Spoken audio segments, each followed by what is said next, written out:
Bienvenidos a otra emisión de Sociología en Breve, y en esta ocasión trataré el tema de el sexenio de Miguel Alemán Valdés de 1946 a 1952.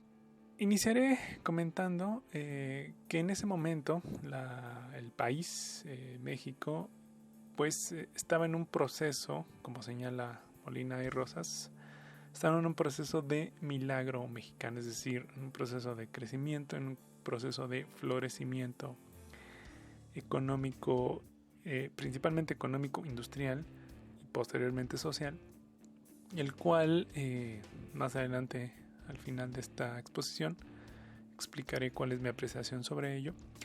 Pero de 1946 al 52 experimentó México un crecimiento importante. Por mencionar algunos datos, por ejemplo, en términos demográficos, México pasa de 1940 con 19.7 millones de habitantes a 1950 llega a 25.8 millones de habitantes, lo cual es un crecimiento pues importante en un país. Y no solo eso, sino que en ese momento el desarrollo económico, el crecimiento económico de Ávila Camacho, con un 6.15% anual, llega a un 5.78% anual. Es decir, en ese momento en el que Miguel Alemán está en la presidencia, el crecimiento económico se mantiene a niveles, diríamos hoy, aceptables. Mencionaré tres elementos del sexenio de Miguel Alemán: la política nacional, por un lado, los principales agentes políticos y la política internacional. En el ámbito de la política nacional, México experimentó, como bien lo señalan los autores que menciono, Molina y Rosas, experimentó una constante corrupción en el acceso a las presidencias, ¿no? En este momento, a partir del gobierno de Miguel Alemán, se constituye una Comisión Federal de Vigilancia Electoral que sería la encargada de determinar la validez o no de las elecciones, pero como sabemos, una institución generada desde el gobierno federal para vigilar las propias elecciones, pues estuvo lleno de corruptelas y funcionó esencialmente como una legitimadora de los distintos fraudes electorales, como sucedió con Ávila Camacho y posteriormente con Miguel Alemán. Un detalle interesante en la época de Miguel Alemán es la generación o la transformación de nuevos medios de comunicación que ya estaban en boga en la radio, pero con Miguel Alemán comienzan las transmisiones por televisión, que en algún momento llamaron en México antena aérea, es decir, transmisiones de televisión por ondas magnéticas que llegaban a los hogares de las personas a través de monitores y antenas. ¿Qué fue lo primero que se transmitió? En 1948, el cuarto informe de gobierno de Miguel Alemán es el momento cumbre de la transmisión televisiva en ese momento. A su vez, como bien dice Molina y Rosas, en ese proceso el país comienza a generarse una industria de la verdad, es decir, periódicos, libros, librerías, programas de radio y de entretenimiento se comienzan a convertir en los principales agentes de validación y legitimación de los distintos, por un lado, gobernantes y principalmente del presidente. Asimismo, Molina y Rosas afirma que en ese momento el presidencialismo tuvo su cumbre. Se acostumbraba a preguntar qué hora es y la respuesta obligada en ese momento era las que indique el señor presidente. No había otra voz y otra decisión más importante que la del presidente a través de los poderes metaconstitucionales que le permitía las leyes y, como bien dice la frase, la Constitución. Asimismo, en este momento, en el periodo de la presidencia de Miguel Alemán, comienza un proceso también muy atractivo en términos políticos y sociológicos en el país, en el que los sindicatos se convierten en los brazos armados de defensa y legitimación de los gobernantes. Es el momento en cuando surge el charrismo sindical, que recordemos, esta frase viene de un dirigente sindical que se apellida Díaz de León, que acostumbraba a llegar a las juntas sindicales de ferrocarrileros en el traje de charro y tenía ya la consigna de romper o de detener las huelgas a conveniencia de ya sea gobernadores, ya sea el presidente o ya sea empresarios. De ahí el término muy famoso en el país de sindicato charro, es decir, un sindicato que no defiende los intereses de los obreros, sino que termina defendiendo los intereses de ya sea el presidente municipal, el gobernador o en general el presidente. Miguel Alemán propuso la generación de una institución que se encargara de vigilar a la oposición. En ese momento en el país, los asesores y quienes se quedan en la administración pública del país le dicen que ya existía, que Ávila Camacho, incluso Calles, ya tenían departamentos que se encargaban de esa vigilancia o inteligencia política. En ese momento, Miguel Alemán decide generar o retomar esas instituciones y generar o instaurar la Dirección Federal de Seguridad, por sus siglas FDFS. En ellas operaron dos personajes que pasaron a la historia como los principales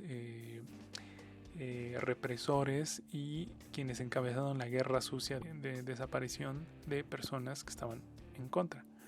Ellos dos son Gutiérrez Barrios y Nazar Haro. Ellos se encargaron de callar a huelgas legítimas, de desaparecer a movimientos en contra del presidente o la crítica. En ese momento, dice Molina y Rosas, comenzó a surgir una frase que decía que en México tú puedes ser crítico de todo excepto de la Virgen María y del presidente. La represión política y social era no total, pero sí absoluta. Por último, mencionaré las principales actividades que tuvo Miguel Alemán durante su sexenio y esencialmente se concentraron en la relación con Estados Unidos. Recordemos que Ávila Camacho ya había establecido comunicación con Estados Unidos a través de su participación en la Segunda Guerra Mundial y con el Escuadrón 201. Alemán Valdés reafirma esa comunicación, esa relación internacional con Estados Unidos, y no solo eso, sino que invita por primera vez en la etapa contemporánea de la historia al presidente Truman a México. ¿Cuál era la intención? Pues bueno, la intención era no solo estrechar los lazos políticos entre los países, sino también económicos. En ese sentido, después y a la par de esas visitas, primero Truman, posteriormente de Alemán Valdés a Washington, la industrialización en el país comienza a florecer mágicamente, ¿no?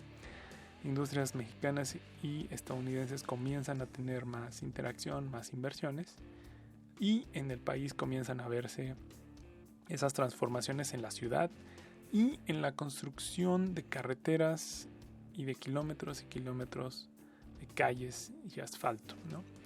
El país comienza esta industrialización, digo yo a título personal, esta industrialización al estilo estadounidense, donde todo el mundo tendría derecho a un Cadillac, a un cigarro y a un boleto para los toros, como bien señaló. Pero esto generó un entorno y un ambiente de corrupción en el cual solo los allegados al gobierno federal o al presidente podían acceder a ese tipo de prebendas con la intención o con el objetivo de modernizar al país. También los autores Molina y Rosa documentan que en ese momento comenzó a surgir la frase nacional que señaló: si van a robar, que dejen. En ese momento, en el país, esta frase justificaba las acciones de corrupción encabezadas y muchas veces permitidas por distintos órdenes, desde el municipal, estatal y por supuesto el presidencial, y permitió la corrupción a sabiendas de que eso generaría beneficio para muchos y por tanto ingreso para gran cantidad de la población.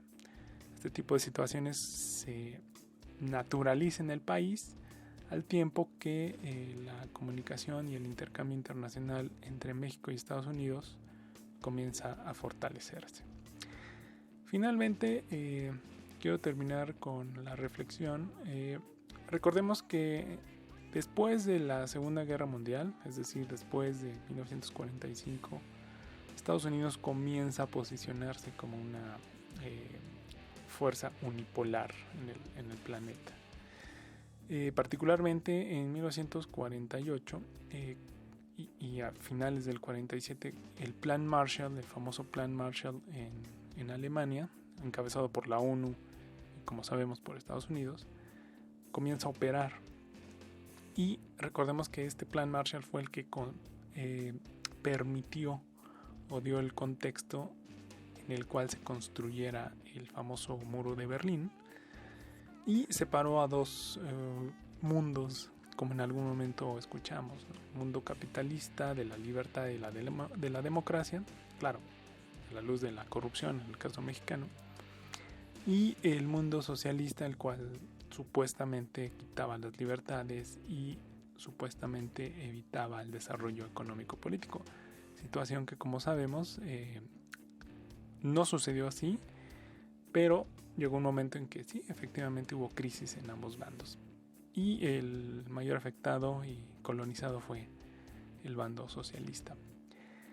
Pero bueno, eso generó un contexto suficiente, ¿no?, adecuado para que el país junto con Estados Unidos desarrollaran y, como bien señalan varios autores, pisaran el acelerador del desarrollo industrial, la cual construyó la actual Ciudad de México y gran cantidad de carreteras, ejes viales y muchos edificios que actualmente conforman el paisaje muy bello de la Ciudad de México.